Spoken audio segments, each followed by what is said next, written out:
સુરતમાં ડ્રગ્સ માફિયાઓ વિરુદ્ધ ક્રાઇમ બ્રાન્ચે લાલ આંખ કરી છે।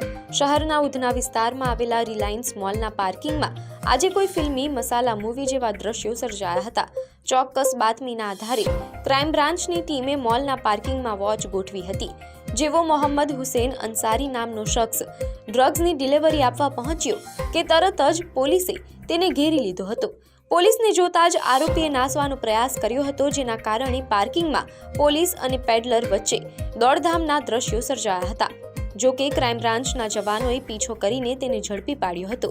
આરોપીની તલાશી લેતા તેની પાસેથી 17 ગ્રામ એમડી ડ્રગ્સ મળી આવ્યું હતું, જેની બજાર કિંમત ₹51,000 જેટલી થાય છે। પોલીસે ડ્રગ્સ, મોબાઈલ અને વાહન મળી કુલ ₹1.41 લાખનો મુદ્દામાલ જપ્ત કર્યો છે।